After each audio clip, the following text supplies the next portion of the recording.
Rain hammered against the windows of the private hospital while people rushed through the white hallways carrying files, medicines, and sleeping babies in their arms. The entire city of Chicago seemed frozen in the middle of winter, but inside room 408, the air felt heavier than the storm outside. Ethan Vale sat beside the hospital bed with dark circles under his eyes and blood staining the sleeve of his expensive black coat. Nobody looking at him would believe he was one of the youngest alpha CEOs in the country. The media called him cold-hearted, untouchable, perfect. Tonight, he looked broken. In the tiny crib beside the bed, a newborn baby cried so hard his face turned red.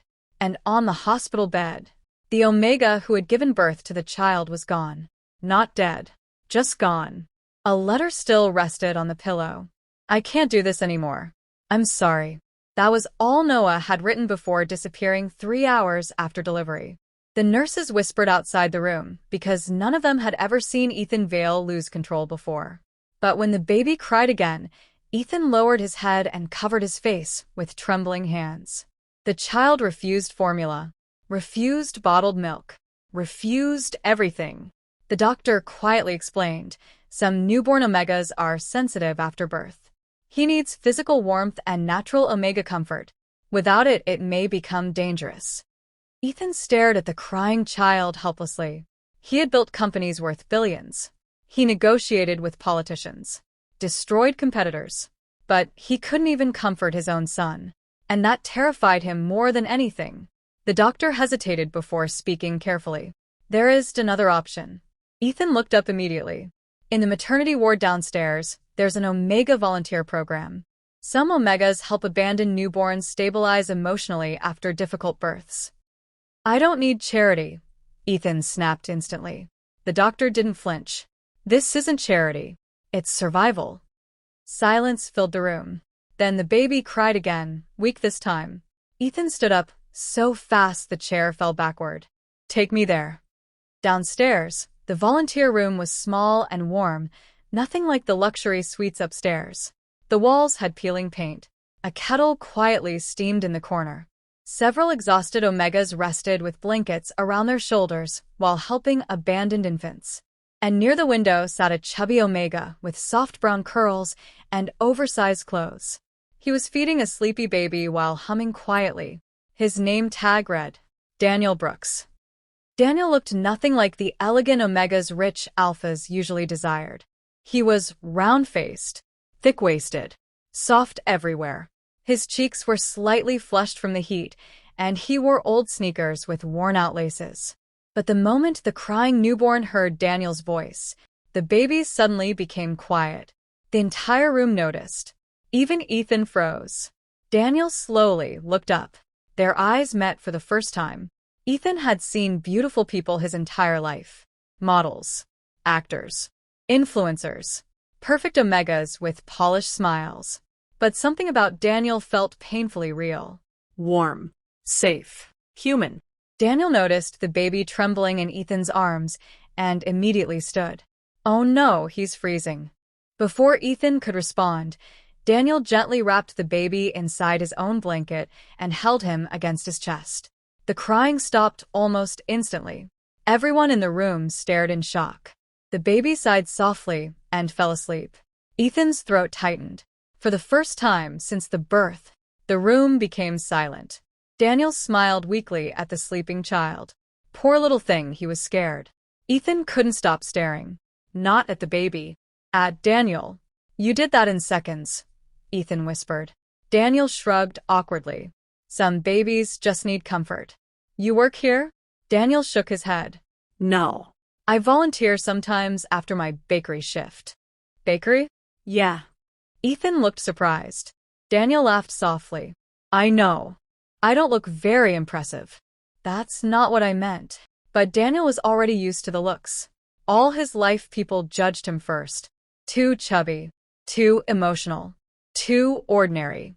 Other Omegas mocked him for not being graceful enough. Alphas ignored him completely unless they needed kindness for free. At 28, Daniel had already accepted he probably wouldn't have some dramatic romance story. Life was simpler than that. Pay bills. Take care of people. Go home alone. Repeat. But this alpha standing in front of him looked different now. Not proud. Not superior. Just exhausted. Ethan carefully sat beside him. The baby remained asleep against Daniel's chest. "What's his name?" Daniel asked quietly. Ethan stared at the child for a long moment. "Oliver." "That's cute." Another silence settled between them. Then Ethan finally spoke the words he never imagined saying to anyone. "Can you nurse him just for once?" The room became completely still. Even the nurses paused. Because alphas like Ethan Vale never begged. But now his voice sounded desperate. Daniel looked shocked. "I don't think. He won't eat." Ethan interrupted softly. "Please." Daniel looked down at the tiny baby, then at Ethan's trembling hands. And his heart cracked a little. Because despite the expensive coat and terrifying reputation, this man looked like someone drowning. Daniel nodded quietly. "Okay." One of the nurses helped prepare a private room nearby.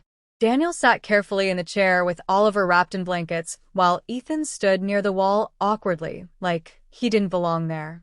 When Oliver finally fed peacefully for the first time, Ethan suddenly turned away. Daniel noticed his shoulders shaking slightly. "Are you crying?" Ethan laughed bitterly without looking back. No. But he was. Because for the first time since Noah disappeared, his son looked alive. Afterward, Ethan tried to hand Daniel a black credit card. Daniel blinked. "What's this?" "Compensation." Daniel looked offended immediately. "I helped because your baby needed help. You deserve something. I'm not for sale." Ethan stared at him silently. Most people wanted his money before anything else. But Daniel pushed the card back into Ethan's hand without hesitation. Then Daniel awkwardly rubbed the back of his neck.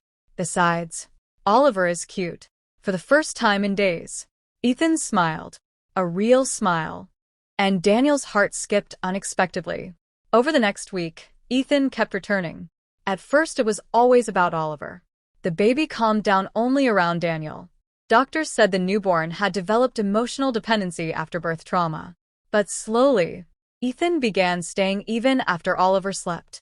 He watched Daniel bake cookies in the hospital kitchen during volunteer hours. Watched him comfort frightened patients. Watched him laugh loudly, without embarrassment. Daniel was unlike anyone Ethan had ever known.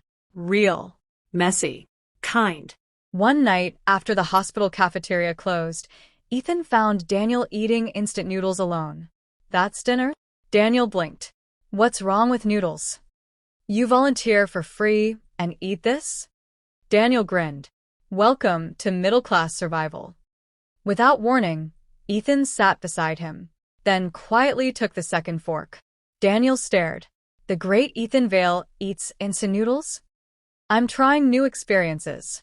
Daniel laughed so hard he nearly choked. And somehow, that became the beginning. Weeks passed, then months. Oliver grew healthier, and Ethan started finding excuses to visit Daniel's tiny apartment above the bakery. At first it was because Oliver missed him, then because Ethan missed him too. Daniel's apartment was tiny and warm and smelled like cinnamon bread. There were blankets everywhere and old movies playing constantly in the background. It felt nothing like Ethan's cold penthouse. One evening, Oliver fell asleep on Daniel's chest while cartoons played softly nearby. Ethan watched quietly from the couch. "You love him like he's yours," Ethan whispered. Daniel looked down at the baby carefully. "I think maybe I do." Something painful moved across Ethan's face. Then suddenly he asked, "Why are you still alone?" Daniel laughed awkwardly. "You really want the honest answer?" "Yes." Daniel hesitated. "Because people don't usually want omegas who look like me." Ethan frowned instantly. "What does that mean?" Daniel forced a smile. "You know exactly what it means." And Ethan realized He did. society treated omegas cruelly, especially ones who weren't considered perfect. Daniel had probably spent years hearing cruel jokes disguised as honesty. Too soft. Too fat. Too emotional. Not attractive enough. Ethan suddenly felt angry for reasons he couldn't explain. "You're beautiful." Daniel froze. The room became completely silent. Even Ethan looked surprised after saying it aloud. Daniel laughed nervously. "You don't have to pity me. I'm not pitying you. Their eyes locked, and for the first time, Daniel saw something terrifyingly sincere inside Ethan's expression. A few days later, the media exploded. Photos leaked online showing Ethan carrying Oliver while Daniel walked beside them holding a diaper bag.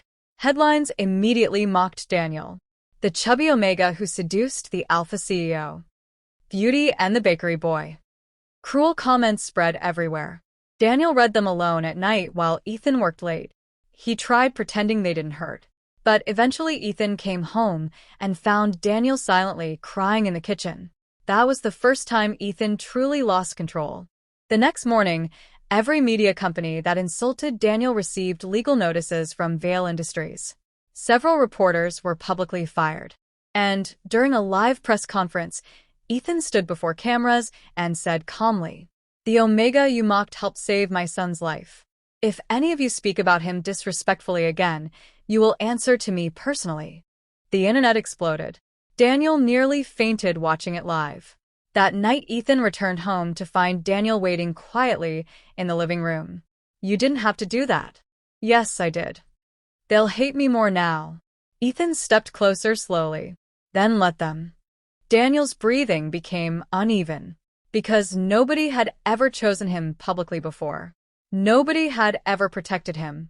Ethan reached up carefully and touched Daniel's cheek. "You spent your whole life giving warmth to everyone else," he whispered. "Who takes care of you?" Daniel's eyes filled immediately, and before he could stop himself, he kissed Ethan. Soft. Shaking. Real. For 1 second, Ethan looked stunned. Then he pulled Daniel closer and kissed him back gently, like he was afraid Daniel might disappear. Oliver suddenly started crying from the bedroom. They both jumped apart in panic. Then Daniel burst into embarrassed laughter. And Ethan laughed too. The kind of laughter that healed something broken inside him. A year later, snow fell softly across Chicago again. But this time, Ethan wasn't alone in the hospital. Daniel stood beside him holding Oliver's tiny hand while nurses smiled nearby. Because today wasn't about loss. It was about life. Daniel was pregnant, 3 months along, and absolutely terrified. "I'm going to look enormous," he complained. Ethan kissed his forehead immediately. "You already look perfect. You're biased." "Very." Oliver babbled happily from Ethan's arms while Daniel rolled his eyes affectionately. And for the first time in Daniel's life, home finally felt real.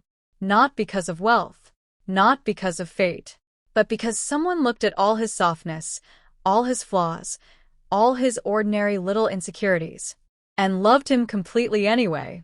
Outside, snow continued falling across the city.